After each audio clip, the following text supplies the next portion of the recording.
साक्षरता अभियान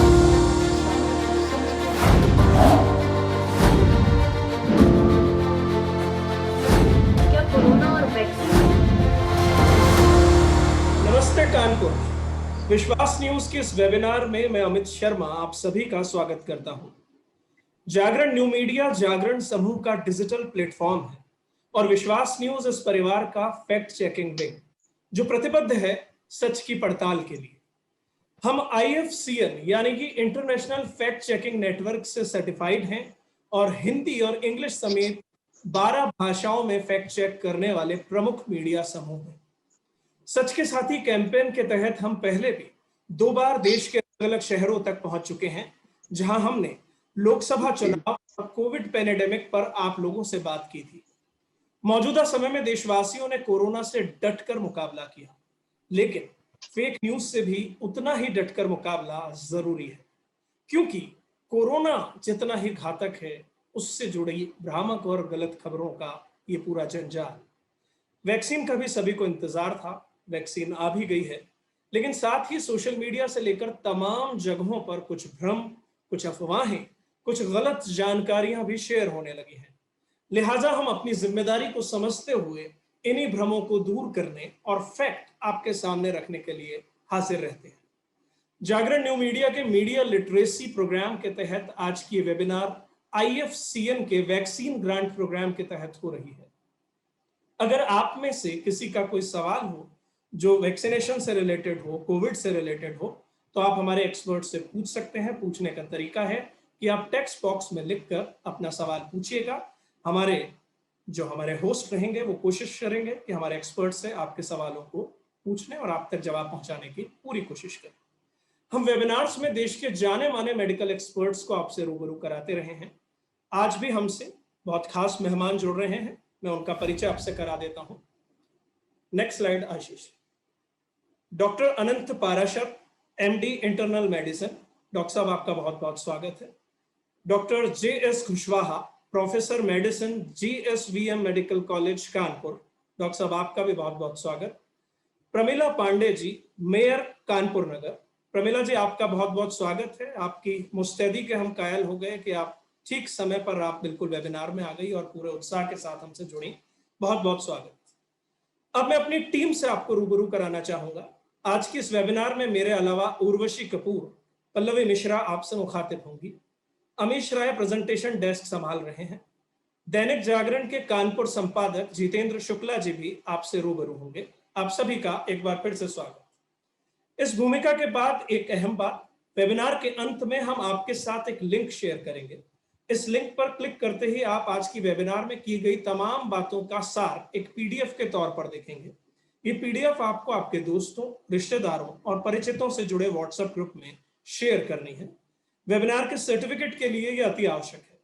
वो इसलिए कि हम आप सभी को सच के साथी के चैंप्स के तौर पर देख रहे हैं। ये जानकारियां ज्यादा से ज्यादा लोगों तक पहुंचे, ये फेक न्यूज को रोकने के लिए बहुत जरूरी है। कुछ खास उपहार भी हमने आपके लिए प्लान किए हैं, उसके बारे में वेबिनार के अंत में आपको बताऊंगा। तो चलिए अब शुरू करते हैं हमारी आज की वेबिनार। रुक करते हैं हमारी जो फैक्ट चेकर हैं, हेल्थ की फैक्ट चेकर उर्वशी कपूर, उनकी ओर। उर्वशी जी, ओवर टू यू। बहुत बहुत शुक्रिया अमित, और हमारे सभी जितने भी एक्सपर्ट्स हमारे साथ जुड़े हैं उन सभी का स्वागत है, और जितने भी लोग हमारे साथ एज एन ऑडियंस जुड़ रहे हैं आप सभी का, आपका भी बहुत बहुत स्वागत है। शुरू करते हैं इस वेबिनार को। हम सभी जानते हैं 1 साल से ज्यादा हो गया है कोविड भारत में दस्तक दे चुका है, और अब तो नया स्ट्रेन, जैसे कि हम जानते हैं कि रिसेंटली म्यूटेटेड वायरस भी आ गया था रिसेंटली, जिसने इससे काफी लोगों की जानें भी गई थी। तो शुरू करते हैं, क्या है कोविड। वैसे तो आप सभी लोग अब अवेयर हो चुके हैं ऑलरेडी कि कोविड क्या है। इस वायरस के बारे में एक बार फिर से मैं आपको बताना चाहूंगी कि novel corona virus severe acute respiratory syndrome corona virus 2 के नाम से जाना जाता है। इसके संक्रमण का पहला मामला चाइना यानी कि चीन के हुबेई प्रोविंस के वुहान शहर में पाया गया था। वर्ल्ड हेल्थ ऑर्गेनाइजेशन, जो कि एक ग्लोबल हेल्थ ऑर्गेनाइजेशन है, उसके सामने ये मामला 31 दिसंबर 2019 को दर्ज हुआ था। और 30 जनवरी 2020 को WHO ने कोविड-19 जो संक्रमण है, जो इन्फेक्शन है, उसको एक वैश्विक इमरजेंसी, और 11 मार्च 2020 को इसे वैश्विक महामारी घोषित कर दिया था, यानी कि पैंडेमिक घोषित कर दिया था।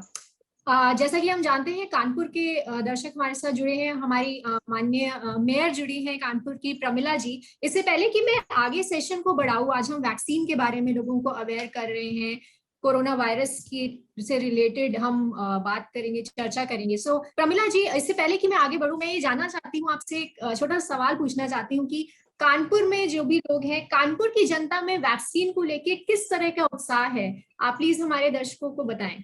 देखिए, एक बात तो मैं सब पुनः विश्वास न्यूज से जितने लोग जुड़े हैं, हम सबको तहे दिल से धन्यवाद दूंगी।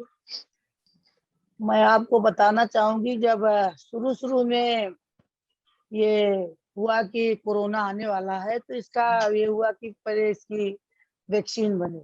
लोगों ने ये समझ लिया कि ये वैक्सीन जीवन रक्षक वैक्सीन है, ये वैक्सीन अपने को बचाने की वैक्सीन है, ये वैक्सीन अपने लोगों को बचाने में, तब लोगों ने इस पर ध्यान दिया।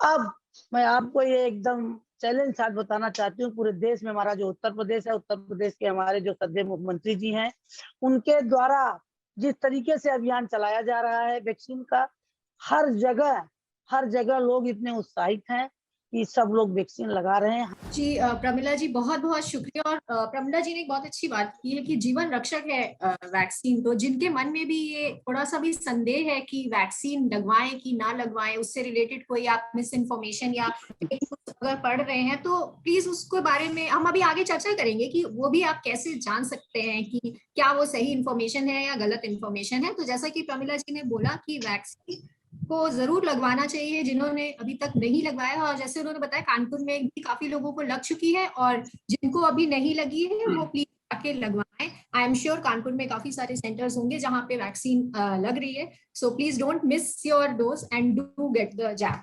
आगे बढ़ते हैं। कोविड-19 के संक्रमण के लक्षण क्या है, सिम्टम्स क्या है, तो हम इस पे चर्चा करें इससे पहले हमारे साथ डॉक्टर अनंत पराशर जुड़े हैं, क्योंकि हम उन्हीं से जान लें कि क्या लक्षण होते हैं कोविड-19 संक्रमण के। डॉक्टर अनंत प्लीज हमें बताएं।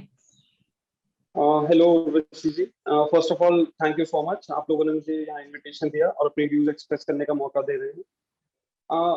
देखिए ऋषि जी, ये जो कोविड-19 है या कोरोना वायरस है, बेसिकली ये जब भी किसी इंसान को इन्फेक्ट करता है तो कुछ हमें लक्षण या सिम्टम्स देखने को मिलते हैं, जो कि कॉमनली है बुखार, जो कुछ दिन तक टूटता नहीं है, उसके साथ में सूखी खांसी होना, वो एक बहुत कॉमन सिम्टम है। उसके अलावा पेशेंट को थकान रह सकती है, पेशेंट को बॉडी एक्स हो सकते हैं, पेशेंट को फीवर खत्म नहीं हो सकता, पेशेंट को डायरिया लग सकता है, जो कि एक कम कॉमन सिम्टम है। और वही सारे लक्षण जो हमें नॉर्मल एक वायरल फ्लू में दिखते हैं, वो इसमें थोड़ा बढ़ चढ़ के हमें मिल सकते हैं।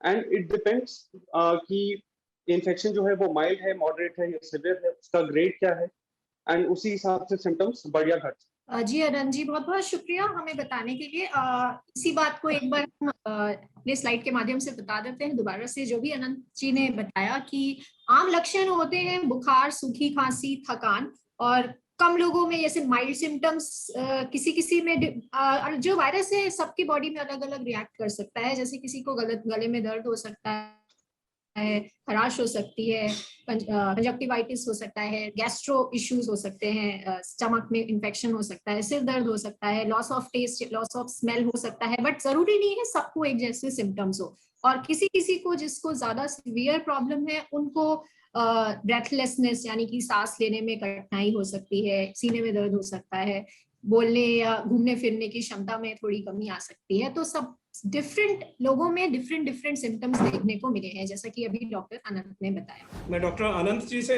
एक बार ये सवाल रखना चाहूंगा। अनंत जी, एक कॉमन सवाल है, एक आम आदमी के दिमाग में होता ही है कि वैक्सीन लगवा ली, दोनों डोज भी लग गई हैं, अब क्या हम भीड़ में खुले में जा सकते हैं या सारे रेस्ट्रिक्शंस जो गाइडलाइंस हैं वो उस वक्त भी फॉलो करने होते, क्या है ये कंफ्यूजन, एक बार आप क्लियर करें। देखिए, मैं एक छोटा बैकग्राउंड आपको देना चाहूंगा इसका वैक्सीन का। इसकी 2 डोजेस रखी गई हैं जो नॉर्मल पब्लिक में लगवाने के लिए। तो 2 डोजेस का एक महत्व है, एक इम्पोर्टेंस है।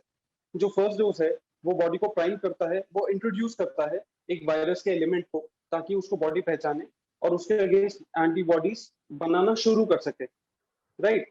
एंड जो आपका सेकेंड डोज रहता है वैक्सीन का, उससे वो बॉडी एक बूस्टर रिस्पॉन्स देती है, मतलब अपनी एंटीबॉडीज को एक भारी मात्रा में प्रोड्यूस करती है, क्योंकि 1-1.5 महीने बाद लगती है। तो अब बात यह है कि जब आपने सेकेंड डोज ले लिया है, उसके बाद आपकी बॉडी एंटीबॉडीज बनाने में कम से कम 2 हफ्ते लेगी, राइट।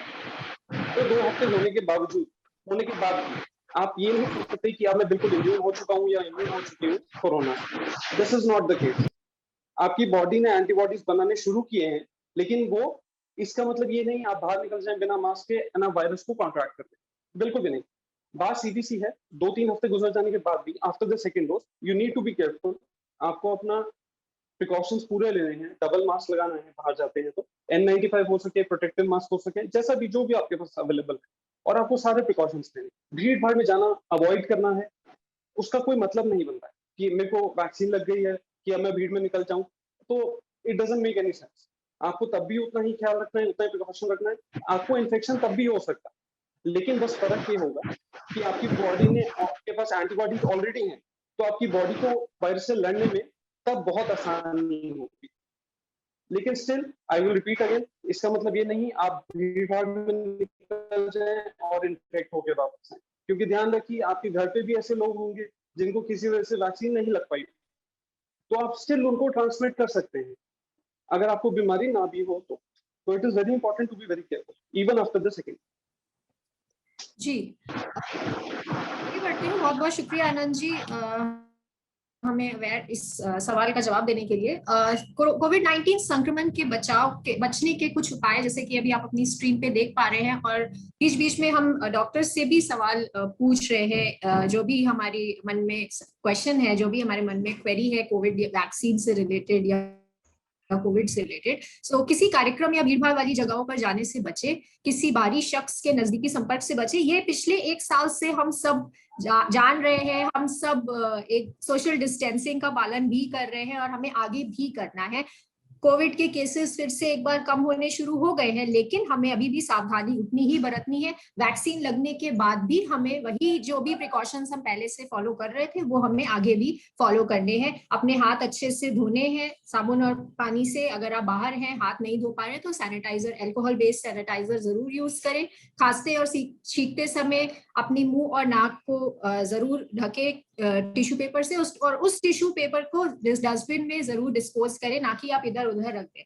और ज्यादा संपर्क में आने वाले सतहों, जैसे कि जो प्लेसेस है जो ज्यादा यूज होती है, जैसे कि हैंडल हो गया, ग्रिल्स हो गई, उसको टाइम टू टाइम आपको सैनिटाइज या साफ जरूर करते रहना चाहिए। इमरजेंसी मेडिकल सहायता की जरूरत कब पड़ती है, जैसे कि आप जनरली अगर माइल्ड सिम्टम्स होते हैं तो डॉक्टर्स, हमारे साथ जो एक्सपर्ट जुड़े हैं वो सहमत होंगे मेरी से, डॉक्टर अनंत जी है, डॉक्टर कुशवाहा जी है, कि जब भी माइल्ड सिम्टम्स होते हैं तो सलाह ये दी जाती है कि आप घर पे ही अपना ध्यान रखें, क्वारंटीन हो जाए, आइसोलेट हो जाए। लेकिन अगर आपका थोड़ा सा भी सिम्टम्स बढ़ रहे हैं या आपको, डॉक्टर्स को ऐसा लगता है कि आपको इम्प्रूवमेंट उतना अच्छे से नहीं हो पा रहा है, तो डॉक्टर सलाह देते हैं कि आप एडमिट हो जाएं या हॉस्पिटल में चले जाएं। वो कब आता है वो सिचुएशन, अगर आपको सांस लेने में ज्यादा तकलीफ हो रही है, सीने में दर्द हो रहा है, भ्रम की स्थिति, आपको कंफ्यूजन है कि आगे मतलब क्या होगा, तो आई एम नॉट श्योर। ये डॉक्टर कुशवाहा आप हमारे साथ जुड़े हुए हैं जी। आप बेहतर बता पाएंगे कि इमरजेंसी सिचुएशन की रिक्वायरमेंट कब आती है। आई मीन माइल्ड सिम्टम्स में तो लोग घर पे ही आइसोलेट होते हैं डॉक्टर्स की सलाह से, लेकिन इमरजेंसी सिचुएशन की जरूरत कब पड़ती है, प्लीज आप हमारे दर्शकों को थोड़ा डिटेल में बताएं। मेरी तरफ से सभी को सादर नमस्कार। विश्वास न्यूज से जुड़े हुए सभी लोग और मैडम प्रेमिला पांडे जी, हमारी जो मेयर हैं। देखिए, कोविड-19 में कब पेशेंट को इमरजेंसी जरूरत है, जब सांस लेने में उसको बेहद तकलीफ हो रही है और उसका ऑक्सीजन लेवल जो है वो 92 से नीचे चला गया है। 92 तक भी मेंटेन करता है, नॉर्मली तो 94 से कम नहीं होना चाहिए, बट जब 93-92 चला जा रहा है तो ऐसे मरीज को इमीडिएट आवश्यकता होती है, क्योंकि ये वायरस क्योंकि लंग्स में निमोनिया करता है और निमोनिया करके लंग्स को सॉलिडिफाई कर देता है, तो ऑक्सीजन का जो लेवल है वो एकदम गिरने लगता है। और जिसका मेंटेन था 94 और अचानक से उसका 92 हो गया, तो ऐसे में इमरजेंसी सेवाएं लेना बहुत आवश्यक है, क्योंकि ऑक्सीजन लगाने पे भी उसका धीरे धीरे मेंटेन नहीं हो पाएगा। दूसरी बात, अगर पेशेंट को कार्डियक प्रॉब्लम है और उसको चेस्ट में पेन भी होने लगता है, तब भी उसको इमरजेंसी सेवाएं लेना अति आवश्यक है। तीसरा है कि उसके हाथ पैर को नीले से पड़ने लगते हैं, तब भी इस पेशेंट को इमीडिएट रिससिटेशन की जरूरत है।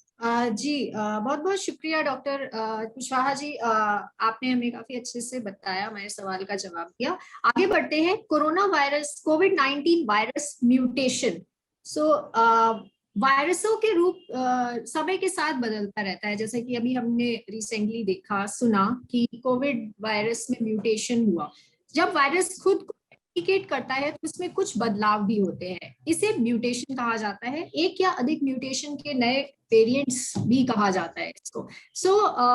इससे मिलता जुलता सवाल है मेरा डॉक्टर अनंत से। डॉक्टर साहब, कोविड-19 वायरस के नए वेरिएंट्स का वैक्सीनों पर क्या असर है, अगर आप हमें बता सके तो।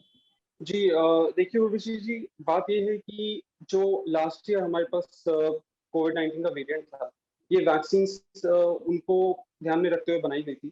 बोथ कोविशील्ड है, कोवैक्सीन है और स्पुतनिक भी आ गई है। लेकिन अभी जनवरी फेब में जो नया वेरिएंट आया है, जो म्यूटेशन हुआ है इसमें, दैट डजंट मीन कि ये वैक्सीन उसके अगेंस्ट इफेक्टिव नहीं है। फिलहाल में भी जो केसेस देखे गए हैं फेब में और मार्च में, जो ये सेकेंड वेव आया है, इन केसेस में भी ये देखा गया है कि जिन लोगों ने वैक्सीन लगवाई है, चाहे कोविशील्ड हो चाहे कोवैक्सीन हो, नए वेरिएंट के अगेंस्ट भी उनको प्रोटेक्शन काफी मिला है और वैक्सीन की एफिकेसी काफी रही है।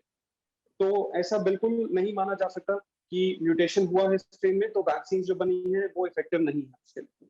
It is quite effective and both of them, I think, Covishield and Covaxin, both have displayed their efficacy. दोनों ने ही अपना efficacy बहुत अच्छे से दिखाया। तो ऐसा कोई पॉइंट नहीं है कि म्यूटेशन हुई है तो वैक्सीन अब बेकार, बिल्कुल भी ऐसा। जी बहुत बहुत शुक्रिया अनंत जी। अब हम आगे बढ़ते हैं। कोविड भारत में जो कोरोना वायरस संभवतः अपनी तरह का अकेला वायरस है जिसके लिए अलग अलग तरीके की वैक्सीन उपलब्ध है। भारत में फिलहाल 3 वैक्सीन अवेलेबल हैं, कोविशील्ड, कोवैक्सीन और अब स्पुतनिक भी आ गई है, कई कई जगह वो भी लगने लग गई है। अगर हम इन वैक्सीन के बारे में बात करें तो कोविशील्ड वैक्सीन में एक चिंपैंजी एडिनो वायरस को ऐसे मॉडिफाई किया गया है कि कोविड-19 स्पाइक सके। इससे जैसा कि अभी प्रमिला जी से हमारी बात हो रही थी कुछ ही देर पहले, कोई भी लगवाएं, आप जरूर लगवाएं और आप जाके जिस भी सेंटर में जा रहे हैं आपके मन में कोई संदेह नहीं होना चाहिए कि हमें कौन सी वैक्सीन लगवानी है या अगर ये अवेलेबल है तो हम नहीं लगवाएंगे। इट इज वेरी इंपॉर्टेंट, चाहे कोई भी वैक्सीन आपको अगर स्लॉट बुक हो रहा है, स्लॉट बुक हो गया है तो प्लीज जाके वैक्सीन लगवाएं। अभी कोविशील्ड के बारे में मैंने बताया, कोवैक्सीन में इनएक्टिवेटेड वायरस होते हैं जो किसी शख्स के संक्रमित नहीं करते लेकिन इम्यून सिस्टम को एक्टिव वायरस से लड़ने लायक तंत्र विकसित करने में सहयोग करते हैं। वहीं अगर हम स्पुतनिक की बात करें तो स्पुतनिक रूस से मंगवाई गई है, रूस से काफी जो उसके वैक्सीन है वो आ चुकी है और अभी और भी आ रही है। रशियन डायरेक्टरेट इन्वेस्टमेंट RDIF और परेशिया बायोटेक ने स्पुतनिक वी का शुरू कर दिया है। तो ये बात हुई वैक्सीन की। आगे बढ़ते हैं। वैक्सीन नए वेरिएंट्स पर असरदार है। कोविड वैक्सीनों को लेकर उम्मीद है कि ये वायरस के नए म्यूटेंट्स के खिलाफ कुछ सुरक्षा दे सकती है, ये बीमारी को गंभीर लेने मृत्यु से बचा सकती है। तो ये वैक्सीन को लेके आनंद जी मैं आपके पास एक बार दोबारा से आना चाहूंगी। वैक्सीन डिजीजेस को, अगर हम यहाँ पे कोविड की बात कर रहे हैं, वैक्सीन को से क्या कोविड को प्रिवेंट किया जा सकता है? हम सुन रहे हैं कि ऑफ कोर्स वैक्सीन लगेगी तो ऑब्वियसली आपको कोविड अगर होगा भी तो उसका असर कम होगा, तो इसके बारे में आप कुछ हमें बताएं। देखिए ऋषि जी, बात ये है कि वैक्सीन जो ये है हमारे कोविशील्ड को वैक्सीन दोनों जो है, इनको लगाने का मतलब ये नहीं है कि आपको कोविड इन्फेक्शन नहीं होगा अपनी लाइफ में कभी। आपको बिल्कुल कोविड इन्फेक्शन हो सकता है, उसमें कोई वो बात नहीं है कि आप 100% इम्यून हो चुके हैं, ठीक है। लेकिन सबसे इम्पोर्टेंट बात जानने वाली ये है कि अगर आपको वो इन्फेक्शन होता भी है और आपने दोनों डोजेस या एटलीस्ट एक भी डोज तब लगवा रखी है, तो आपकी बॉडी को एक ऐसी प्रोटेक्शन मिली है कि आपका डिजीज जो है वो बढ़ेगा नहीं है। अगर आपको माइल्ड सिम्टम्स हो रहे हैं, हल्का खांसी बुखार जैसे माइल्ड फ्लू में होता है हमें, जैसे सीजनल वायरल होता है इन्फेक्शन, उससे ज्यादा वो आगे नहीं बढ़ेगा अगर आपने वैक्सीन ले रखी हैं तो। लेकिन अगर आपने वैक्सीन नहीं लिया है तो आपको इन्फेक्शन भी होने के उतने ही चांसेस हैं, और वो इन्फेक्शन आगे जाके शरीर को खराब भी उतना ही कर सकता है। आप हो सकता है आपको ऑक्सीजन की बहुत जरूरत पड़े, आपका डिजीज इतना आगे प्रोग्रेस कर रहा है। लेकिन अगर आपने वैक्सीन ले रखी है, इन्फेक्शन बिल्कुल हो सकता है आपको, और उसमें भी प्रोटेक्शन है लेकिन पूरा नहीं, ठीक है। लेकिन इन्फेक्शन अगर होगा वो एक माइल्ड इलनेस रहेगा, वो आपको बहुत ज्यादा परेशान नहीं करेगा, आपको हो सकता है ऑक्सीजन की बिल्कुल जरूरत ना पड़े, जिसके लिए आजकल हम इतनी भागदौड़ देख रहे हैं। तो वहीं पे इम्पोर्टेंस है वैक्सीन का कि आपको आपके शरीर को वो खराब ना होने दे, और आपको वो प्रोटेक्शन दे कि आपका डिजीज माइल्ड ही रहे और सिवियर ना हो। जी अनंत जी, इससे पहले कि मैं आगे बढ़ूं, प्रमिला जी मैं आपके पास एक बार दोबारा आना चाहूंगी। प्रमिला जी, मेरा सवाल ये है कि फर्जी खबरें इस समाज को खोखला बना रही हैं। ऐसे में कानपुर की मेयर होने के नाते आप इस वेबिनार को सुन रहे लोगों को क्या सलाह देंगी? क्योंकि आगे हम अब कुछ ही स्लाइड्स में हम फेक न्यूज के बारे में चर्चा करने वाले हैं कि कैसे फेक न्यूज जो है वो लोगों को उससे लड़ना है और उसके लिए वो क्या कदम उठा सकते हैं। तो इससे पहले मैं आगे बढ़ूं, मैं चाहती हूँ कि आप इस पे कुछ हमें बताएं। मैं ये कह रही हूँ कि इस देश में, इस दुनिया में आज दो प्रकार के आदमी हैं, एक नेगेटिव, एक पॉजिटिव। तो जो ये अफवाहें फैलाने वाले लोग हैं, इनकी संख्या बहुत ज्यादा नहीं है। मैं अपनी राजनीतिक जीवन में 30 साल से मैं ये देख रही हूँ कि अफवाहें फैलाने वाले बहुत कम हैं। जो अफवाहें फैलाते हैं वो अपने जीवन में कुछ कर तो पाते नहीं है, उनका बस यही काम है अफवाह कराइए, अफवाह उड़ाइए। लेकिन मैं आपको इस विश्वास न्यूज के सच के माध्यम से बताना चाहूंगी कि अब दुनिया इतनी जागरूक हो गई, लोग इतना जागरूक हो गए हैं कि एक बार वो अफवाह में आ तो जाते हैं 10-5 मिनट के लिए, लेकिन वो तत्काल फिर वापस आते हैं। जैसा इस बीमारी में हुआ, इसमें हुआ, तमाम रंग की क्या कहते हैं अफवाहें चली, लेकिन जो ये महामारी आई, मैं तो उसकी प्रत्यक्ष आपके सामने गवाह हूँ। डॉक्टर कुशवाहा, आपके लिए एक सवाल आ रहा है। रघुवेंद्र प्रजापति पूछ रहे हैं, मुझे पिछले दिनों कोरोना हुआ था और 10 दिन पहले रिपोर्ट नेगेटिव आ गई है, तो अब हम वैक्सीन कितने दिनों बाद लगवा सकते हैं? कि जब कोविड होता है तो नेचुरल एंटीबॉडीज बनती हैं कोविड इन्फेक्शन में पेशेंट्स को, तो वो परसिस्ट करती हैं 3 to 4 months। तो आइडियली अगर 3 महीने के बाद लगाएं तब भी कोई प्रॉब्लम नहीं है, लेकिन अगर आप 2 महीने के बाद भी लगा लेते हैं तब भी ऑगमेंट ही होंगी वो और बढ़ जाएंगी, नुकसान नहीं होगा। लेकिन आइडियली 3 months के बाद लगाना चाहिए। जी, कुशवाहा जी का शायद नेटवर्क इशू है। हम आगे बढ़ते हैं, हम दोबारा आएंगे सवालों के साथ।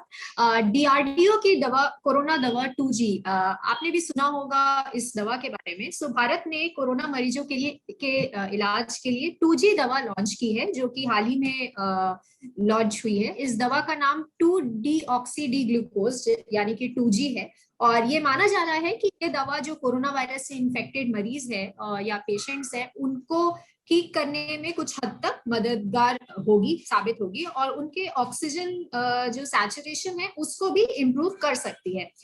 रक्षा अनुसंधान और विकास संगठन यानी कि DRDO, जिसने इस दवा को निकाला है, इनके लैब जो इनके वैज्ञानिक है, उन्होंने इस दवा को डॉक्टर रेड्डीज लैब के साथ मिलकर बनाया है। Next slide please.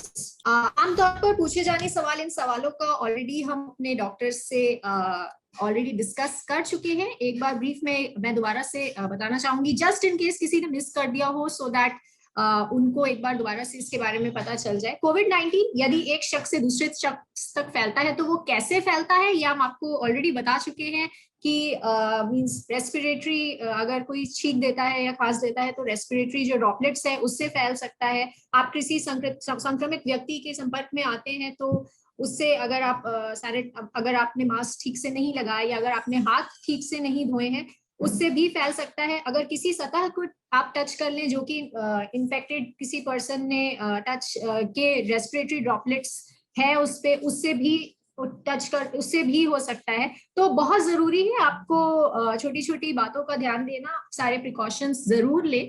और आजकल तो मींस लोग बाहर जा रहे हैं और उनको पता भी नहीं चल पा रहा कि कैसे इन्फेक्ट हुए, तो इट इज वेरी इंपॉर्टेंट कि छोटी छोटी चीजों का ध्यान दें आप। जैसे आप पहले जो भी प्रिकॉशंस ले रहे थे, आगे भी आपको वो सारे प्रिकॉशंस लेने हैं, जिसमें सोशल डिस्टेंसिंग, मास्क पहनना, अच्छे से हाथ धोना, और भीड़ भाड़ इलाकों में हो सके तो ना जाएं। वैक्सीन लगवाना क्यों जरूरी है, ये भी अभी हमने डॉक्टर अनंत से इस बारे में चर्चा की है कि वैक्सीन से हमारे बॉडी में कुछ दिन बाद एंटीबॉडीज आ जाती है, जिससे कि अगर हमें इन्फेक्शन हो भी जाता है तो उससे लड़ने में वो कारगर साबित होती है। Next slide. अलग अलग वैक्सीन की 2 डोज, क्या अलग अलग वैक्सीन की 2 डोज ली जा सकती है? सो हमारे एक्सपर्ट्स के साथ हमने इस बारे में चर्चा की थी, तो उससे हमें ये पता चला कि 2 अलग वैक्सीन लेने की प्रक्रिया को इंटरचेंजेबिलिटी कहते हैं। हालांकि कोरोना वायरस पर अब तक की गई मेडिकल रिसर्च में अलग अलग वैक्सीन के 2 डोज लेने की सलाह या अनुमति नहीं दी है। तो अगर आपको पहली वैक्सीन कोविशील्ड की लगी है तो दूसरी वैक्सीन भी आपको, दूसरी डोज भी आपको कोविशील्ड की ही लगवानी चाहिए। सिमिलरली दूसरी जो कोवैक्सीन है उस पर भी यही अप्लाई करता है। क्या कोविशील्ड और कोवैक्सीन डबल म्यूटेंट से लड़ने में प्रभावी है? कई स्टडीज, जितने भी साइंटिस्ट या डॉक्टर्स जो स्टडीज कर रहे हैं, उस स्टडीज में ये पता चला है कि कोवैक्सीन और कोविशील्ड दोनों वैक्सीन डबल म्यूटेंट स्ट्रेन पर कारगर है। तो आपको, जैसे अभी प्रमिला जी ने भी बताया, आनंद सर ने भी बताया, कुशवाहा जी से भी हम डिस्कस कर रहे हैं, तो कोई भी वैक्सीन जो भी आपको, जिसका भी स्लॉट मिल रहा है, प्लीज आप जाके लगवाएं बिना किसी संदेह के और बिना किसी देरी के। Next slide. वैक्सीनेशन के साइड इफेक्ट्स भी किसी में देखने को मिलते हैं, जैसे कि किसी को बुखार, वैक्सीन लगाने के 1-2 दिन बाद 1 या 2 दिन में हल्का बुखार भी आता है, या किसी को कुछ बेसिक सिम्टम्स भी आते हैं। लेकिन आप रेस्ट करिए और आप अपने डॉक्टर्स की सलाह में रहिए, तो कुछ ही दिन में आप देखेंगे कि आपके सिम्टम्स बेटर हो रहे हैं, और माइल्ड सिम्टम्स हैं तो वो आप बिल्कुल ठीक भी हो जाएंगे, और आपके कुछ दिन बाद एंटीबॉडीज भी बन जाएंगी, जैसे कि हमारे एक्सपर्ट्स ने अभी बताया। आप अपनी स्क्रीन पे कुछ हेल्पलाइन नंबर्स देख पा रहे होंगे। ये एक हेल्पलाइन नंबर्स है, टेक्निकल हेल्पलाइन नंबर्स है, और ईमेल आईडीज भी है।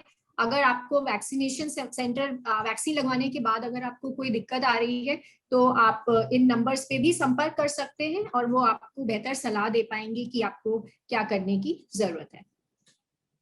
वैक्सीन जो लगवाना चाहते हैं और जिनको अभी तक प्रोसेस नहीं पता है, तो वो cowin.gov.in वेबसाइट पे जाके उस लिंक की मदद पे रजिस्टर कर सकते हैं। रजिस्टर करने का प्रोसेस भी वहां पे दिया गया है, और 18 साल से अधिक उम्र के सारे लोग जो भी वैक्सीन लगाने में एलिजिबल हैं और जो लगवाना चाहते हैं, प्लीज आप जरूर रजिस्टर करें और जरूर लगवाएं। Next slide. Vaccine certificate, vaccine लगने के बाद वैक्सीन सर्टिफिकेट की क्या जरूरत होती है? तो सरकार की तरफ से आपको एक सर्टिफिकेट जारी होता है जब भी वैक्सीनेशन सेंटर पे आप जाते हैं, वैक्सीन जब आपको लग जाती है, तो इस वैक्सीन में हर तरीके की जानकारी होती है, और ऐसे मामले जिनमें ये साबित करना होगा कि आपको वैक्सीनेशन हुआ है, जैसे आप ट्रैवल करते हैं तो उसमें आपको मदद मिल सकती है, सर्टिफिकेट को दिखा सकते हैं आपको वैक्सीन लग गई है, या भविष्य में अगर आप इंटरनेशनल ट्रैवल करना चाहते हैं तब भी आपको सर्टिफिकेट की, वैक्सीन सर्टिफिकेट की जरूरत पड़ सकती है, तो आप वहां भी पेश कर सकते हैं। Next slide. कोविड की, जैसे कि हम जानते हैं, दूसरी लहर आ चुकी है, तो डबल म्यूटेंट वायरस के बारे में भी हमने अभी सुना, हमने अभी एक्सपर्ट से जाना कि वो थोड़ा, हमने देखा कि पिछले साल के मुताबिक इस साल ज्यादा लोगों को परेशानियों का सामना करना पड़ा। तो यहाँ पे एक सवाल लेना चाहूंगी डॉक्टर पराशर से। डॉक्टर अनंत, मैं आपके पास आना चाहूंगी। डबल म्यूटेंट वायरस क्या ज्यादा खतरनाक है पिछले वायरस के मुताबिक? देखिए,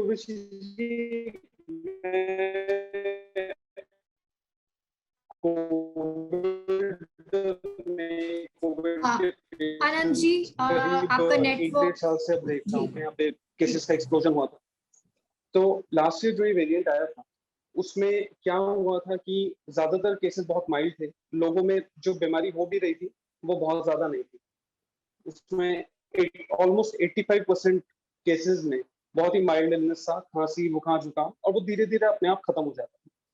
बस 15% केसेस ऐसे थे जो बहुत खराब हो रहे थे या जिनको वेंटिलेटर की जरूरत पड़ रही थी, ऑक्सीजन की जरूरत पड़ रही थी। इस साल का जो वेरिएंट है जो भी फरवरी और मार्च में आया है, उसमें ऐसा हमने देखा है कि एक तो यंग लोग ज्यादा इन्फेक्ट हो रहे हैं और उनकी बीमारी आसानी से कंट्रोल में नहीं है, और जो जिनका एज ग्रुप 60 प्लस है उसमें भी वेंटिलेटरी सपोर्ट ज्यादा जरूरत पड़ रही है।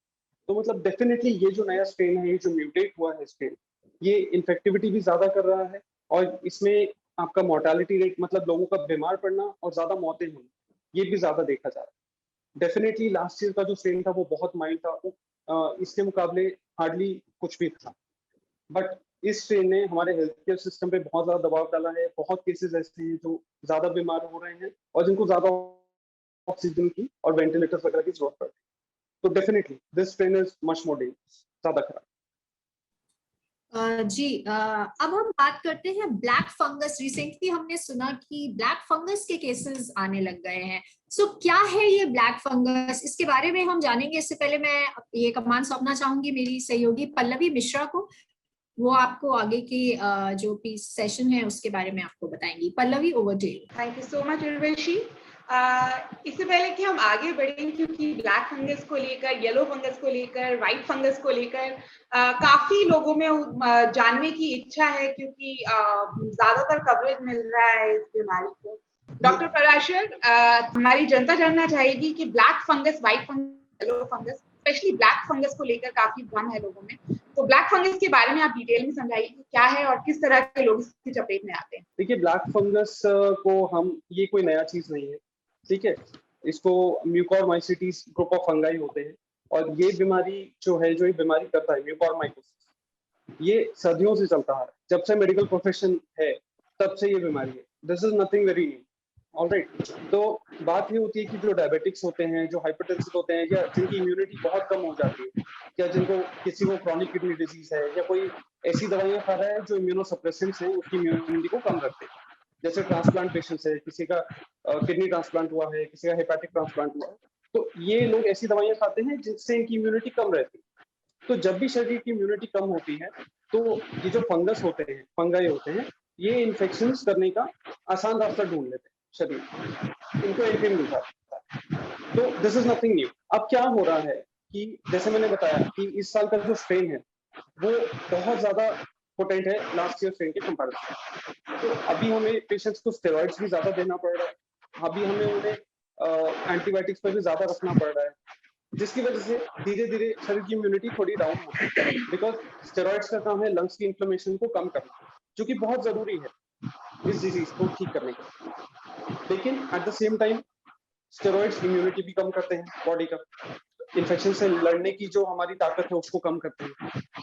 तो इससे ये जो ब्लैक फंगस अब आया है, या येलो फंगस जो आया है, व्हाइट फंगस, ये जितने भी अब आ रहे हैं टर्मिनोलॉजीज, ये सब बॉडी में एंट्री मिलने के लिए इनको आसान हो जाता है। दिस इज, ये कुछ नया नहीं है, लेकिन बस बात वो है कि क्योंकि जो लोग प्रीडिस्पोज्ड हैं उसमें अभी ज्यादा दिखता है, mainly because of antibiotics and steroids.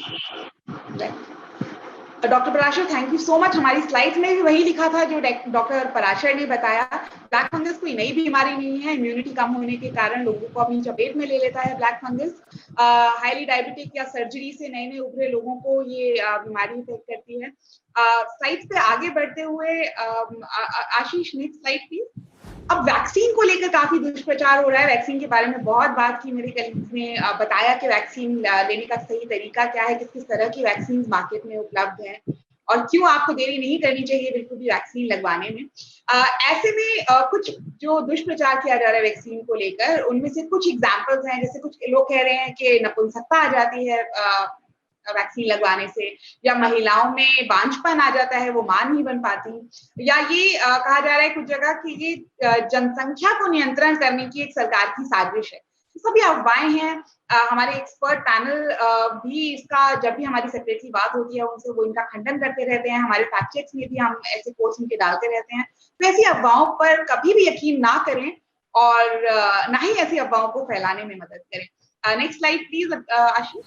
इसी कड़ी में कुछ और फैक्ट चेक्स हैं जो विश्वास न्यूज ने करे। जब जनवरी में वैक्सीन लगनी शुरू हुई थी, जब सिर्फ अबव 45 के लोगों को वैक्सीन लगनी शुरुआती तौर में लगनी शुरू हुई थी, तब एक खबर आई कि 40 बच्चे वैक्सीन लगवाने के बाद अस्पताल में भर्ती हो गए हैं कानपुर में। जब हमने इन्वेस्टिगेट किया तो पाया कि ये खबर फर्जी है, क्योंकि ये खबर 2016 की थी, जब एक बूस्टर डोज लगा था किसी वैक्सीन का उन बच्चों को, जिससे किसी कारणवश वो हॉस्पिटलाइज हो गए थे क्योंकि उनकी सूट नहीं करा था या इस तरह की कुछ परेशानियां हुई थी। उसका कोरोना वैक्सीन से कोई संबंध नहीं था।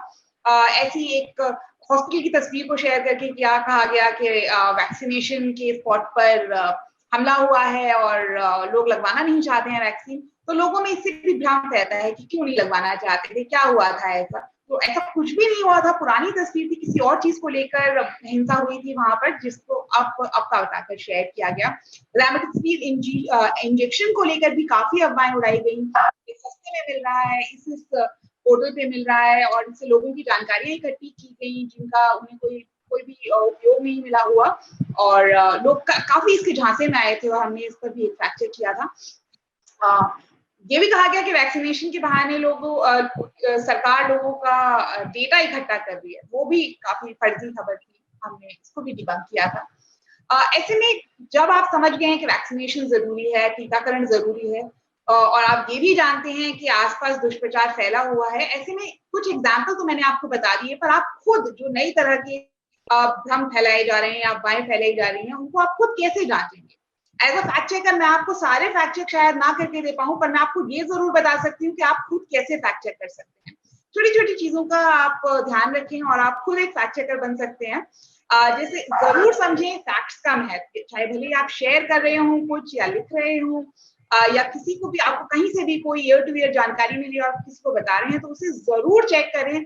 ये ना सोचे कि आपके एक मित्र ने बताया है तो वो सही ही होगा, अनलेस उसे किसी एक्सपर्ट ने स्थापित किया है या किसी एक्सपर्ट ऑर्गेनाइजेशन ने उसे बताया है, आप उस पर यकीन ना करें।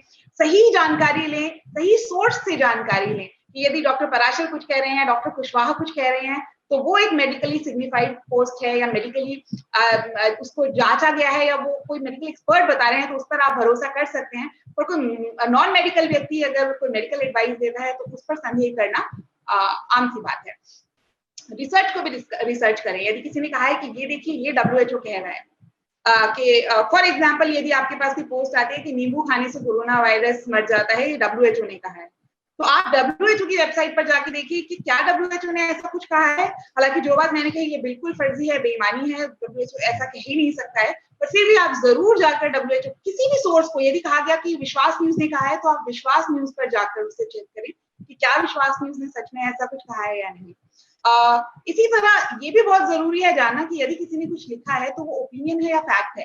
देखिए ओपिनियन हमेशा अलग अलग तरह का हो सकता है, मैं क्या सोचती हूँ, आप क्या सोचते हैं। यदि मैं कह रही हूँ ये मैं सोचती हूँ तो उसको आप चेक नहीं कर सकते कि वो मेरी पर्सनल सोच है, पर अगर मैं कहती हूँ कि ये बात सही है और ये ऐसा करना चाहिए, तो वो मैं यानी कि फैक्ट के रूप में बता रही हूँ, तो आपको वहां पर संदेह करना चाहिए और डबल चेक करना चाहिए।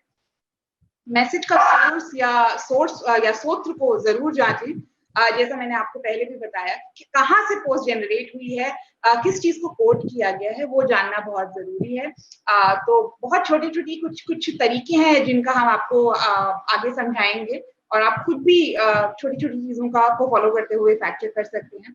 जैसे इंटरनेट की मदद से आप सोर्स को जांच सकते हैं, कीवर्ड्स की मदद से सोर्स को जांच सकते हैं। सरकारी एजेंसियां हैं, वहां पर जो कंटेंट मौजूद है वो स्थायी होगा, वो पुख्ता होगा, तो वहां पर WHO की वेबसाइट पर या ऑथेंटिक मीडिया हाउसेस की वेबसाइट पर जो कंटेंट मौजूद है वो उस पर भरोसा किया जा सकता है। आगे बढ़ने से पहले मैं जानना चाहूंगी क्या हमारे पास जितेंद्र शुक्ला जी मौजूद हैं? जी मैम। सर बहुत बहुत शुक्रिया पहले तो आपका हमारे साथ जुड़ने के लिए। एक छोटा सा सवाल, मैं भी जर्नलिस्ट हूँ और हमारे साथ पैनल में जुड़े हुए अमित, उर्वशी और हमारे स्लाइड्स को मॉनिटर कर रहे लोग या बैकएंड सपोर्ट कर रहे लोग भी काफी जर्नलिस्ट हैं। आप भी एक जर्नलिस्ट हैं, ऐसे में जर्नलिस्ट के लिए कितना चैलेंजिंग रहा ये पूरा समय कोरोना वायरस और वैक्सीनेशन को कवर करना? बिल्कुल सही सवाल है आपका। मुझे लगता है कि शायद हम लोगों को पहले इस मरना स्थिति को बनाने में, ये समझाने में लोगों को बहुत कठिन लगा, अपने साथियों को भी, कि वैक्सीन कितनी जरूरी है। क्योंकि बाहर से फीडबैक लेके साथी आते थे कि उन्होंने वैक्सीन लगवाई और उनको कोरोना हो गया है। तो उनको ये समझाने में, नहीं, वैक्सीन आपको केवल रोक सकती है, उस बीमारी से लड़ने में आपको सहायक हो सकती है। शुरुआती दौर में बहुत बहुत कठिन रहा। एक और सवाल था वहां लाइन लगने का, जैसे प्रमिला जी ने बताया था कि शहर बड़ा होने के कारण, कुछ दूरी होने के कारण बहुत दिक्कतें रही शुरुआत में, लेकिन अब धीरे धीरे चीजें थोड़ा स्मूथ लाइन हो रही हैं। एक पत्रकार के तौर पे बाहर जाना, लोगों से मिलना, उनसे जानकारी लेना, ये भी उनके लिए कठिन था। इसलिए सरकार से भी इस अपेक्षा के साथ पहले मांग की गई, अपेक्षा की गई, फ्रंटलाइन वर्कर की तरह इनको भी लगाया जाए, हम लोगों को भी लगाई जाए वैक्सीन। एक और बड़ी दिक्कत रही कि हमारे साथ भी थोड़ा सा ऐसी स्थिति बनी कि जो 18 से 44-45 वाले लोग थे, उनको वैक्सीन बाद में लगी। तो एक मैसेज शायद ये क्रिएट होने में थोड़ा समय लग गया कि जब दूसरे लोग सुरक्षित हैं तो बड़े लोग कैसे सुरक्षित नहीं रह सकते। मुझे लगता है कि फ्रंटलाइन वर्कर को अगर साथ हम लोग इस तरह देते तो शायद वो चीज जल्दी हो सकती है। लेकिन अब स्थिति थोड़ी सी नॉर्मल है और मुझे लगता है कि अब लोग, भीड़ भी आ रही है, ठीक ठाक भीड़ है vaccination centre. Absolutely, thank you so much Jitendra ji. बहुत जरूरी था लोगों को बताना भी कि हर फ्रंट एंड वॉरियर्स के लिए भी कितना दिक्कत वाला कार्यक्रम आपने डिजाइन किया इसको। मुझे लगता है कि लोगों ने बहुत अप्रिशिएट भी किया इसको। जी जी। आगे बढ़ते हैं, कुछ टूल्स के बारे में समझते हैं, क्योंकि फैक्ट चेकिंग जितना ये समझना जरूरी है कि वैक्सीनेशन के को लेकर जो भ्रम फैलाया जा रहा है उसको आप कैसे जांचें, उतना ही जरूरी है समझना कि कैसे जांचें, क्या क्या टूल्स हैं जिनका उपयोग करके आप जांच सकते हैं। एज अ फैक्ट चेकर हम अक्सर जो टूल का इस्तेमाल करते हैं वो ये जो शुरुआती 2 टूल मैं आपको बताऊंगी वो बहुत इंपॉर्टेंट है। आगे आने वाले टूल भी उसी श्रेणी में उतनी ही इंपॉर्टेंट है हालांकि, पर हम इन टूल्स का ज्यादातर इस्तेमाल करते हैं और आम जनता के तौर पर आप भी काफी आपको उपयोगी रहेगा। ओपन गूगल सर्च एक ऐसा टूल कहूंगी मैं जो आप बिना कुछ सोचे किसी भी पोस्ट को शेयर करने से पहले जरूर करें, भले ही उसमें एक छोटी से छोटी जानकारी जिसको आप कितनी भी ज्यादा श्योर क्यों ना हो, पर एक बार जरूर गूगल सर्च उसको कर लें और चेक कर लें कि वो किस ऑथेंटिक मीडिया हाउस पर मौजूद है। Next slide please. मैं आपको डिटेल में समझाती हूँ कि इन टूल्स का कैसे इस्तेमाल करना है। ओपन गूगल सर्च के लिए बहुत हम लोग सभी अवगत हैं, जो हमारे ब्राउजर्स होते हैं, भले आप गूगल पे, क्योंकि यहाँ पे हम एक एग्जांपल आपको देना चाहते हैं तो गूगल ब्राउजर का दे देते हैं, पर आप कोई भी ब्राउजर इस्तेमाल करते हैं उस ब्राउजर पे ऑलमोस्ट प्रक्रिया सेम ही रहती है। आपके सामने एक स्लैब आता है, स्लैब पे आप कुछ भी टाइप कर सकते हैं। इमेजिन आपको कोरोना वायरस के बारे में कोई जानकारी चाहिए तो आप उसमें से कुछ कीवर्ड्स उठाइए, जैसे कोरोना वायरस प्लस जो भी आप जानकारी सोच रहे हैं प्लस इंफॉर्मेशन। तो आप इस तरह से किन्हीं भी कीवर्ड्स का इस्तेमाल करते हुए जानकारी को ढूंढ सकते हैं। आप यहाँ पर लिखने के बाद एंटर प्रेस करेंगे तो आपके पास बहुत सारी जानकारियां आ जाएंगी, भले वो न्यूज पोस्ट हो। अब देखिए, अगर आप अपनी स्क्रीन पर देख पाए तो सामने कुछ स्लैब्स बने होते हैं। गूगल की बहुत वाइड स्पेक्ट्रम है, हर ब्राउजर का एक बहुत वाइड स्पेक्ट्रम होता है। किसी भी जानकारी को आप चाहें तो पोस्ट फॉर्म में सर्च कर सकते हैं, न्यूज पेज पे सर्च कर सकते हैं, इमेज फॉर्म में सर्च कर सकते हैं, उस पर कैसी बुक्स लिखी हुई हैं उसके बारे में भी सर्च कर सकते हैं, वीडियोस को सर्च कर सकते हैं। तो ये कैटेगरीज आप अपने हिसाब से चूज करके सर्च कर सकते हैं। गूगल रिवर्स इमेज एक ऐसा टूल है जो बहुत सिंपल है। कई बार लोग सोच लेते हैं अरे मैं कैसे इस्तेमाल करूं इसको, ये तो बड़ा ही टेक्निकल सा वर्ड है, मुझे तो दिख नहीं रहा गूगल पे ऐसा कोई टूल। उसको इस्तेमाल करने का तरीका बहुत सिंपल है। इमेजिन आपके पास कोई तस्वीर आती है और उस तस्वीर को आपको लग रहा है कि मैं जानना चाहती हूँ कि ये तस्वीर कहाँ की है, या जानना चाहता हूँ कि ये तस्वीर कहाँ की है, इसका सोर्स क्या है, ये कहाँ से आई है, या क्या ये सच में असली तस्वीर है या ये मॉफ तस्वीर है। तो आप उस तस्वीर को अपने कंप्यूटर पे या अपने फोन में जहाँ पे भी सेव करना चाहते हैं वहां पर सेव करिए। और नेक्स्ट स्लाइड प्लीज आशीष। आप यहाँ जैसा अपने राइट साइड में स्क्रीन पे देख सकते हैं, एक जो स्लैब के बगल में कैमरा आइकन बना हुआ आता है। उस कैमरा आइकन पे आप जैसे ही क्लिक करेंगे ऊपर दिए गए 2 ऑप्शंस आपके साथ आ जाएंगे, पेस्ट यूआरएल और अपलोड एन इमेज। तो आप चाहें तो जहाँ पे आपने अपनी पोस्ट अपनी फोटो को सेव करा है उसको यहाँ पर आप अपलोड करके चेक कर सकते हैं, या यदि आपके पास यूआरएल है उस इमेज का तो आप यूआरएल पे डाल सकते हैं। इससे आप सीधा समझ जाएंगे, नीचे सिमिलर इमेजेस आ जाएंगे, न्यूज पोस्ट यहाँ पे वो शेयर हुआ है, तो जो आप समझ जाएंगे अपने आप ही कि ये जो तस्वीर है असली है या नहीं है, कब से इंटरनेट पर मौजूद है और किस किस कंटेक्स्ट में इस तस्वीर को इस्तेमाल किया गया है। YouTube डेटा व्यूअर भी बहुत इंटरेस्टिंग टूल है। ज्यादातर आज का कंटेंट वीडियो फॉर्म में प्रोड्यूस होता है, तो हो सकता है आपको कोई पुराना कंटेंट, पुराना वीडियो देखकर कहा जाए कि ये देखिए अभी का है, और अभी ऐसा हो रहा है, पर इस टूल का इस्तेमाल करते हुए आप चेक कर सकते हैं कि क्या सही है क्या गलत है।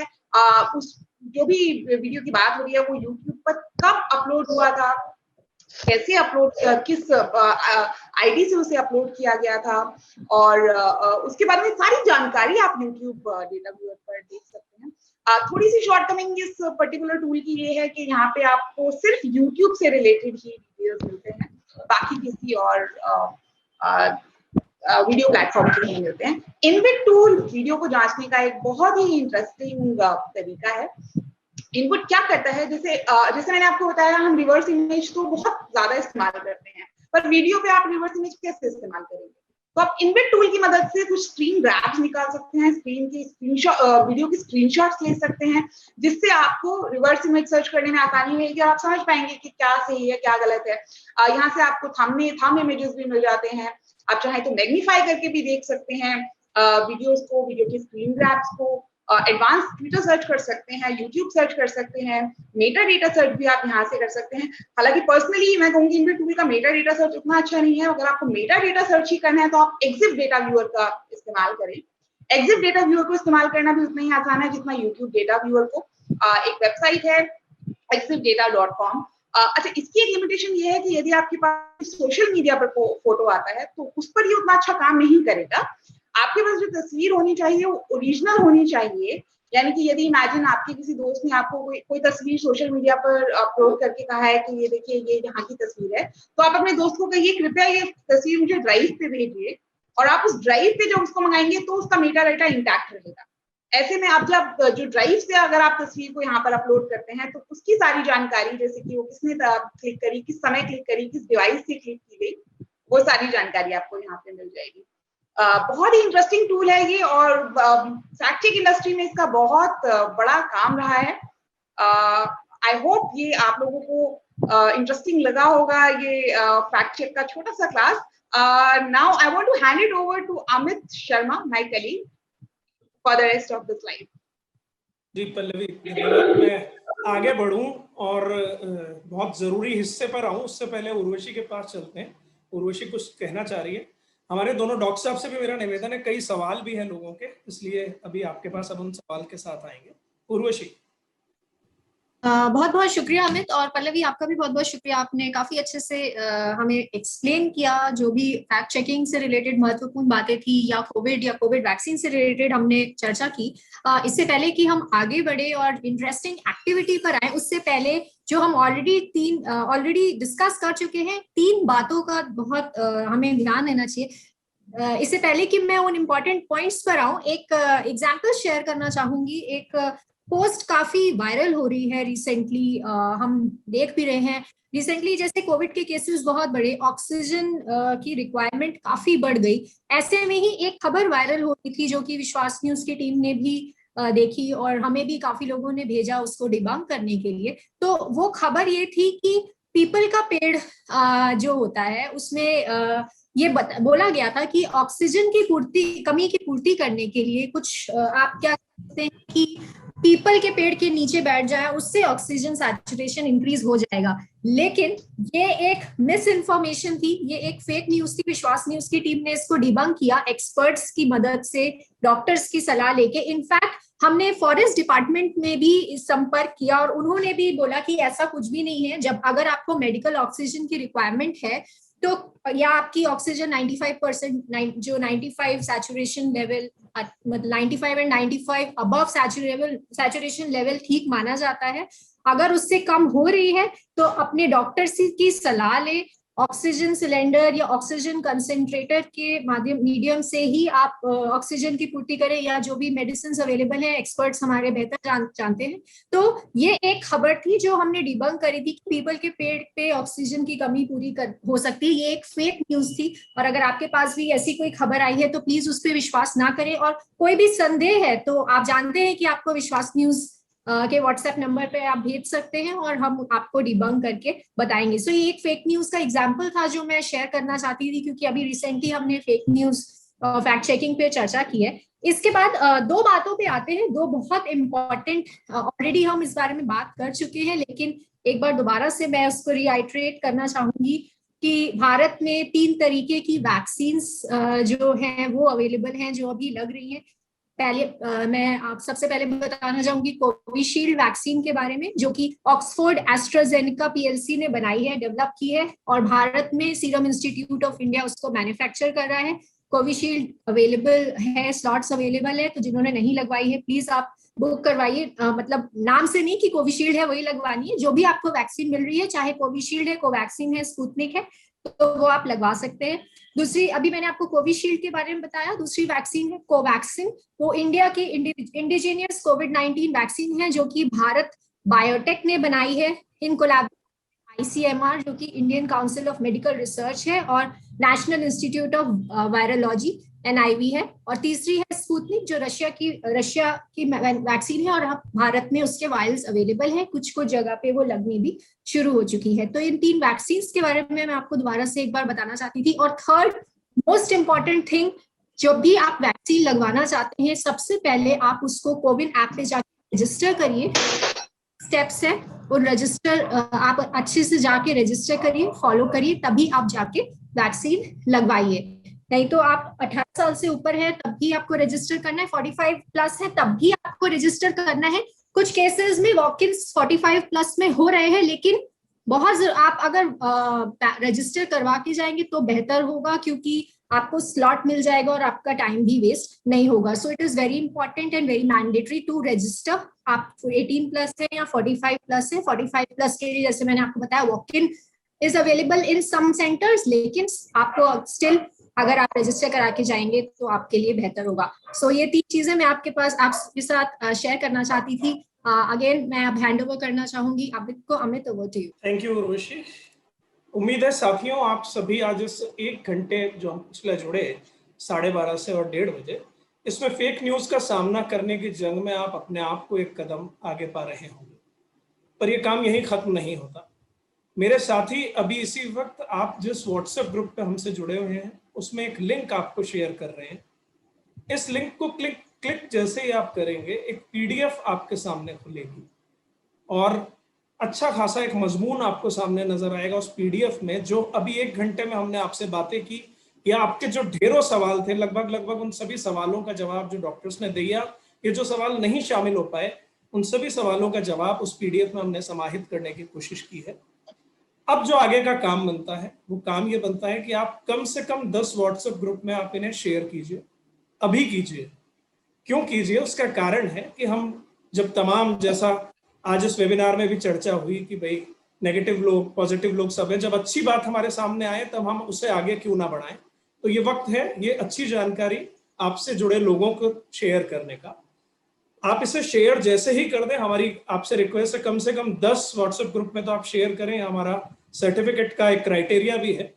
अब हमें कैसे पता चलेगा? वो पता चलेगा आप जैसे ही आप भेज दें, आप स्क्रीनशॉट 9205270923, ये जो नंबर आपको सामने लिखा हुआ है हमारा व्हाट्सएप नंबर है। मेरे साथी व्हाट्सएप ग्रुप में भी ये नंबर शेयर कर रहे हैं। इस पे आप जो स्क्रीनशॉट ग्रुप्स में भेज रहे हैं उसका स्क्रीनशॉट लेके आप हमारे साथ शेयर करें। जो सबसे ज्यादा ग्रुप में शेयर करेंगे और सबसे पहले करेंगे, पहले 5 लोगों को हम कुछ खास उपहार भी देने जा रहे हैं। जो भी लोग शेयर करेंगे, अगर कम पे भी करते हैं तो उनको हम सर्टिफिकेट तो हम देने ही जा रहे हैं। ये बहुत जरूरी है दोस्तों। हम जो आप लोगों को कॉल कर रहे हैं, जो पार्टिसिपेंट्स अभी मुझे दिख रहे हैं, पैनलिस्ट के अलावा इस मीटिंग में पार्टिसिपेंट्स नजर आ रहे हैं, आप बहुत अहम हैं, आप बहुत खास हैं। कानपुर के लोगों की मैंने बहुत तारीफ सुनी है कि कानपुर वाले एक बार जिस चीज का बीड़ा उठा लेते हैं उसे छोड़ते नहीं है। तो ये 42 लोगों से अभी एकदम 10-10 ग्रुप में ये चला जाएगा तो आप मानिए हजारों लोगों तक ही पहुंचेगा, और वो 1000 लोग भी आगे इस इंफॉर्मेशन को पहुंचाएंगे। तो हम फेक न्यूज की जंग में, जिस तरह से हम देख रहे हैं डॉक्टर्स को भगवान कहा जाता है, हमने देखा है फ्रंट लाइनर्स ने कैसी जंग लड़ी है, किस तरीके से मतलब रात दिन रात किया है। सैल्यूट है इन सबको, हेड्स ऑफ है। ये आगे ना बढ़े इसलिए सच्ची जानकारियां, सच बातें, जो मिस इन्फॉर्मेशन है उनको दूर करने की जो फैक्ट्स हैं वो पहुंचने चाहिए। इसलिए मैं आपको इंसिस्ट कर रहा हूं कि आप इस PDF को आगे ग्रुप्स में शेयर करें। 9205270923 हमारे व्हाट्सएप नंबर पे आप उस स्क्रीनशॉट को भेज दें और साथ में अपना नाम और शहर का नाम लिख दें, ताकि हमारे रिकॉर्ड में वो आ जाएगा और हम सर्टिफिकेट आपको रिलीज उसी के आधार पर कर पाएंगे।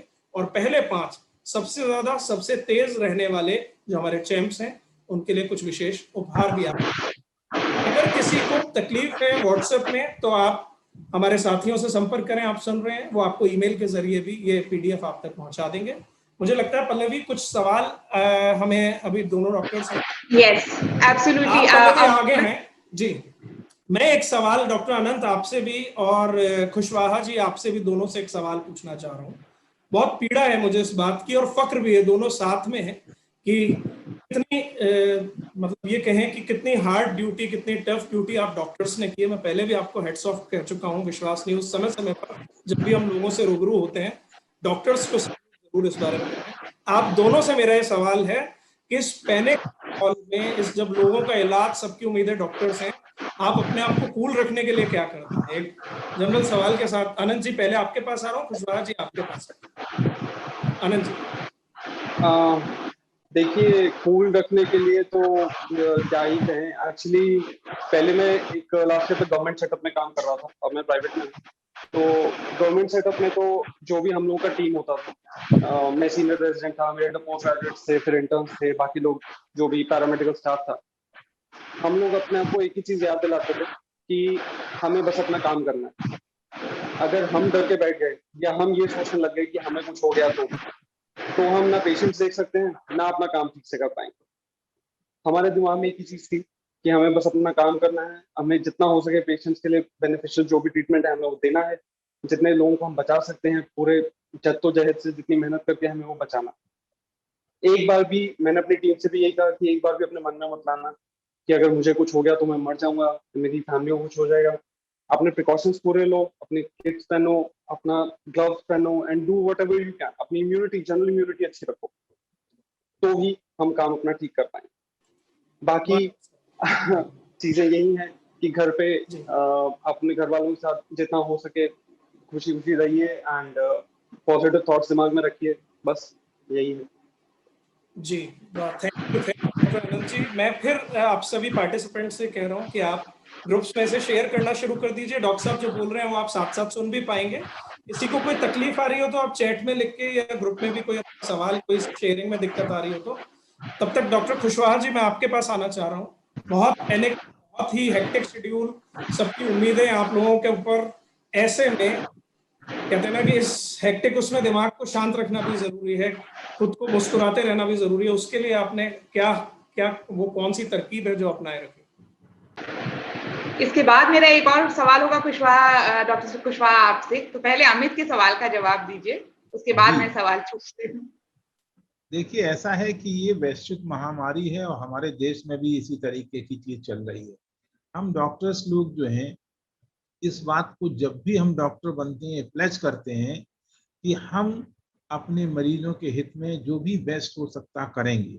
और ये इसमें कोई शक नहीं है कि कभी कभी ये उदास भी होते हैं कि हमारे सामने लोग जा रहे हैं जीवन छोड़ के, बट हम लोग इसमें ये चीज सोचते हैं कि हम जो भी इनके लिए कर सकते हैं करेंगे। हम फुल्ली वैक्सीनेटेड हैं और लोगों से यही कहेंगे कि वैक्सीन लगवाएं, और वैक्सीन बहुत महत्वपूर्ण है। मैं वैक्सीन कोवैक्सीन का मैं प्रिंसिपल इन्वेस्टिगेटर रहा हूँ। पूरे उत्तर प्रदेश में मैं अकेला था जिसने फेज 1, फेज 2, फेज 3 किया है। उसको लैंसेट में इंग्लैंड में छापा है और वैक्सीन में कोई प्रॉब्लम नहीं हुई है। मैंने तो वैक्सीन जुलाई में लगाई है जब लोग बिल्कुल कभी कोरोना एकदम पीक पे था। तो इन सब चीजों को देखते हुए मुझे ये मालूम है कि वैक्सीन सुरक्षित है और हम लोग पूरी तरीके से वैक्सीनेटेड है। मेरा पूरा परिवार डॉक्टर है, सभी लोग तल्लीनता से काम कर रहे हैं और अपने आप को ये मानते हैं, धन्य मानते हैं कि हम लोगों की मदद कर रहे हैं और जीवन बचाने का प्रयास कर रहे हैं। और इसी तरह से हम लोग अपने मन को शांत रखते हैं और ईश्वर से प्रार्थना करते हैं कि ये महामारी जल्दी से जल्दी खत्म हो। खत्म होने का एक ही तरीका है, वैक्सीनेशन या हर्ड इम्यूनिटी।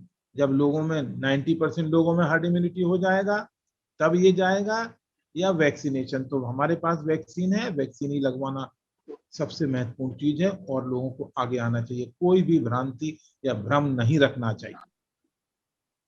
जी मैडम बताइए। पल्लवी आप अगला सवाल पूछें, उससे पहले मैं जो पार्टिसिपेंट्स हैं उन सभी से एक बार रिक्वेस्ट करूंगा कि ये एक बहुत जरूरी कदम है। देखिए, जो इन्फॉर्मेशन आप तक आपने पिछले 1 घंटे का समय निकाला वो आगे जाए। हमने अभी 2 दिन पहले जब लखनऊ में वेबिनार की थी तो बहुत ही गजब का रिस्पांस, मतलब एक तरह से खट खट खट हमारे व्हाट्सएप नंबर पर लगातार नोटिफिकेशन आने शुरू हो गए थे। और जब हमने इस बात का उत्साह जाहिर किया तो उनमें से कुछ लोगों ने हमें बताया कि साहब कानपुर जाएंगे तो वहां और डबल रिस्पांस आएगा। कानपुर के लोग जो एक बार चैलेंज लेते हैं उससे बहुत मतलब कहते हैं बहुत जिंदा दिली से और उत्साह से पूरा करते हैं। तो आपके उसी रेस्पॉन्स का हम वेट कर रहे हैं। 9205270923 हमारा व्हाट्सएप नंबर है। आप जिन जिन ग्रुप में आगे शेयर कर रहे हैं ये हमारे रिकॉर्ड के लिए जरूरी है, उसका स्क्रीनशॉट लेके आप हमें इस पर रिस्पॉन्स दीजिए। और अगर आपको इस नंबर में सेव करने में वगैरह दिक्कत आ रही है तो आप जिस व्हाट्सएप ग्रुप पे आप अभी जुड़े हुए हैं वहां भी एक बार आप एक संख्या अगर लिख दें अपने नाम के साथ तो हम आपसे बाद में आपसे इस नंबर पे हम रिस्पॉन्स मांग लेंगे। लेकिन एक बार हाथों हाथ जब तक आप जुड़े हुए हैं इस काम को, इस पुण्य काम को आगे बढ़ाइए। लोगों तक ये सर्कुलेट होना जरूरी है, पहुंचाइए। पल्लवी जी, मैं सवाल पूछूं उससे पहले मैं अमित की बात को ही और थोड़ा सा आगे बढ़ाना चाहूंगी। टू ऑल आवर अटेंडीज, ये बहुत जरूरी है क्योंकि देखिए प्रेजेंट या गिफ्ट या ये तो एक सेकेंडरी चीज है, पर ये जो पीडीएफ है उस पीडीएफ में जो कोरोना वायरस वैक्सीनेशन है उसको लेकर काफी सारे सवाल और जवाब हैं जो एक्सपर्ट्स ने करे हैं। तो जिस भी व्यक्ति को आप वो भेजेंगे उसके लिए बहुत बेनिफिशियल होने वाला है। हो सकता है कि आप किसी की लाइफ सेव कर रहे हो या किसी को एक्चुअली आगे आने वाले समय के लिए बहुत ज्यादा जागरूक कर रहे हो। तो please be a part of this movement that we have come on.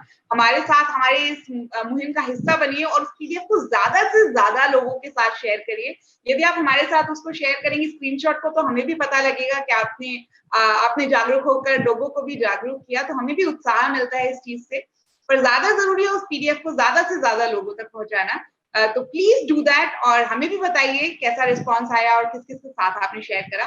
सवालों की कड़ी में एक बहुत सारे सवाल आए और हम सारे सवाल नहीं पूछ पाए क्योंकि स्लाइड्स के जरिए ज्यादातर सवालों के या डॉक्टर से वन ऑन वन कन्वर्सेशन के जरिए ज्यादातर सवालों के जवाब आ ही गए थे। कुछ एक सवाल जैसे पर्सनली स्मृति धंडानिया ने पूछा है, मेरी मदर इन लॉ जिनकी उम्र 78 इयर्स है वो हाईली डायबिटिक हैं और उनको हाई बीपी भी रहता है, जबरदस्त मोटापे की वजह से हाफे लग जाती हैं। तो हम उनको सुरक्षित वैक्सीनेशन कैसे करवा सकते हैं क्योंकि कुछ दिनों के लिए इम्यूनिटी वीक हो जाती है। डॉक्टर कुशवाहा, डॉक्टर अरुण प्राशर, आप दोनों answer is open to you. Doctor Kushwaha, you please go ahead first. देखिए ऐसा है कि डायबिटीज है, हाइपरटेंशन है एंड उसके साथ कोमॉर्बिड ओबेसिटी है, तीनों जो हैं रिस्क फैक्टर हैं फॉर कोविड। तो ऐसे में उनको अपना ब्लड प्रेशर और शुगर कंट्रोल करते हुए वैक्सीनेशन के लिए जरूर जाना चाहिए क्योंकि उनको रिस्क ज्यादा है। वो उनकी एज है 78 इयर्स, डायबिटीज है, ब्लड प्रेशर है और साथ में मोटापा है। तो ऐसे में उनको शुगर कंट्रोल करते हुए अपनी वैक्सीनेशन जरूर कराना चाहिए बिकॉज दैट विल हेल्प। जी धन्यवाद डॉक्टर साहब। मैं एक बार फिर आप सभी से रिक्वेस्ट करता हूँ कि इस पीडीएफ को अगर किसी को खोलने में तकलीफ हो रही है तो आप यहाँ पर चैट में लिख लीजिए। शेयर करने में कोई समस्या आ रही है आप अपने परिवार वालों में, एक फैमिली ग्रुप जरूर 2-3 सबके बने होते हैं। जैसे मैं मेरे परिवार की बात करूं तो ननिहाल ग्रुप बना हुआ है, मेरी वाइफ का ग्रुप अलग बना हुआ है। ऐसे 5-7 फैमिली ग्रुप भी हो जाते हैं। कुछ प्रोफेशनल ग्रुप होते हैं, कुछ हमारे दोस्तों के, स्कूल की एलुमनाई, कॉलेज के एलुमनाई। जरूरी नहीं है कि आप इसको जो है कोई बहुत ही स्ट्रिक्ट बहुत फॉलो ऐसे है। मैं एक ब्लड डोनर हूँ, वहां हमने तय कर रखा है ब्लड डोनेशन के अलावा कोई नहीं करते, ओके, ऐसे ग्रुप में से शेयर ना करें। लेकिन जहां जहां जिन ग्रुप्स में आपको लगता है कि ये सूचना पहुंचनी चाहिए, जहां से आगे सर्कुलेट हो, जहां से आपके पास ऐसे सवाल शेयर होते हुए दिखते हैं जो आपको लगता है कि हाँ ये मिस इन्फॉर्मेशन, डिस इन्फॉर्मेशन की श्रेणी में, ये जानकारियां थोड़ी ऊपर नीचे हो जाती है, उन सबको ये जानकारी होनी चाहिए। अतुल जी यहाँ पूछ रहे हैं कि पीडीएफ, वैसे आपको एक लिंक शेयर हो गया है ग्रुप में, व्हाट्सएप ग्रुप में, और यहाँ विश्वास न्यूज ने आपके सामने यहाँ इस चैट में भी ये लिंक शेयर कर दिया है। आप यहाँ से भी क्लिक करके उस पीडीएफ को खोल सकते हैं और इसी लिंक को आपको पीडीएफ के लिए अलग से पीडीएफ डाउनलोड करके उसे शेयर करने नहीं जाना, आप इस लिंक को सीधे आप शेयर कर सकते हैं। और आजकल कुछ लोगों का ये भी कहना है कि व्हाट्सएप ग्रुप में एक चीज को शेयर करने में रेस्ट्रिक्शन आ गए हैं। कोई दिक्कत नहीं है, लिंक यहाँ से कॉपी कर लें आप और आगे उन्हें शेयर करते जाएं। बस उसका स्क्रीनशॉट आप हमें, जो हमने नंबर यहाँ पर दिया है, जो आपके सामने आपको स्क्रीन पे बड़ा बड़ा दिख रहा है, 9205270923 पर आप इसे आगे जरूर हमें स्क्रीनशॉट भेज दें।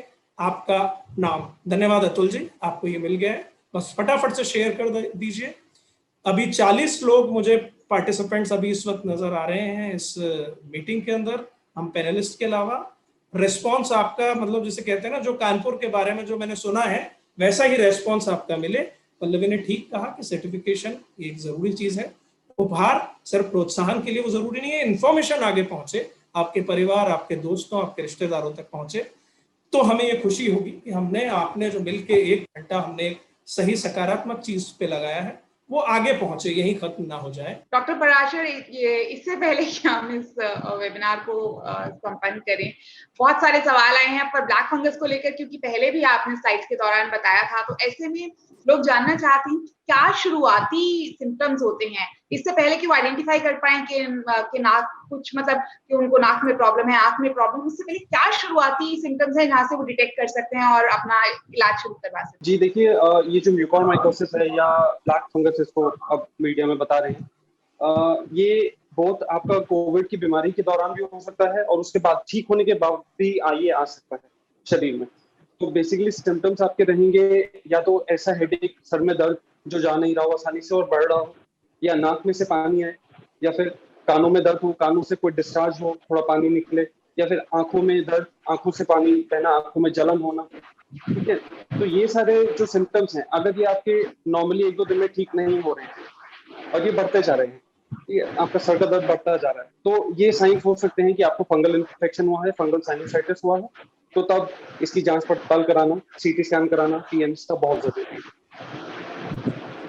जी, तो इस वक्त अब हम जिस पड़ाव पर पहुंच गए हैं, एक बार फिर से बता दूं कि हम विश्वास न्यूज, जागरण न्यू मीडिया का हम फैक्ट चेकिंग विंग है और देश में हम 12 भाषाओं में फैक्ट चेकिंग का काम कर रहे हैं, वेरीफाइड सूचनाएं आप लोगों तक पहुंचा रहे हैं। आज की वेबिनार हमारे मीडिया लिटरेसी प्रोग्राम के तहत IFCN के वैक्सीन ग्रांट प्रोग्राम के तहत हुई है। अब जहां हम समापन की ओर बढ़ रहे हैं, मैं डॉक्टर अनंत पराशर, डॉक्टर JS कुशवाहा का बहुत बहुत धन्यवाद यहाँ कहना चाहूँगा। जितेंद्र जी हमारे परिवार के ही सदस्य हैं, इसलिए उनका तो आभार करने की आवश्यकता नहीं करूँगा। प्रमीला जी हमारे साथ जुड़ी, मेयर कानपुर, उनका बहुत बहुत अभिवादन हम करना चाहेंगे, उन्होंने समय निकाला। अब 28 मई को हम वाराणसी में वेबिनार कर रहे हैं। अगर काशी में आपके रिश्तेदार हैं, दोस्त हैं, तो आप उन तक ये सूचना पहुंचाएं। रजिस्ट्रेशन का पूरा प्रोसेस आप लोग करके ही आप इस वेबिनार में शामिल हुए, उन्हीं पे बताएं। विश्वास.com पे, विश्वासन्यूज.com पर आप आकर आप जितने भी टूल्स आपको बताएं, आप उसकी PDF वहां से डाउनलोड कर सकते हैं। साथ ही साथ हम जिन जिन खबरों का फैक्ट चेक करते हैं वो सभी खबरें आपको वहां मिलेंगी। हमारा एक चैटबॉट नंबर भी है, आप उस चैटबॉट नंबर 95992993 के जरिए फैक्ट चेक आपको कराना हो तो आप हमसे करें। जरूरी नहीं है आप यहाँ नंबर सेव करें, आप जैसे साइट पे आपको सारी जानकारी मिलेगी। फेसबुक, ट्विटर, इंस्टाग्राम पे हम आपको मिलते हैं। आपने अगर लाइक नहीं किया हुआ है तो हमारे हैंडल्स, हमारे पेज को आप लाइक करें। हमारी सारी सूचनाएं, हम जो एडवांस ट्रेनिंग कराते हैं, सभी सूचनाएं आपको वहां मिलेंगी। चलते चलते आपको नमस्कार कहने से पहले फिर एक बार कह रहा हूँ, ये PDF का लिंक जो आपको आया है, बहुत ही उत्साह के साथ, बहुत ही गर्मजोशी के साथ, पूरे जिंदा दिली के लिए कानपुर जाना जाता है, उसके साथ इसे आगे से आगे शेयर करें। और हमारे WhatsApp नंबर पे, वो WhatsApp नंबर आपको भी ग्रुप में फिर से शेयर हो जाएगा। आप कहाँ कितने लोगों को आपने भेजा उसका स्क्रीनशॉट अपने नाम के साथ शेयर करें। अनंत जी, कुशवाहा जी, आपका बहुत बहुत धन्यवाद। नमस्कार। जितेंद्र जी का भी बहुत बहुत धन्यवाद। डॉक्टर पराशर, बहुत धन्यवाद।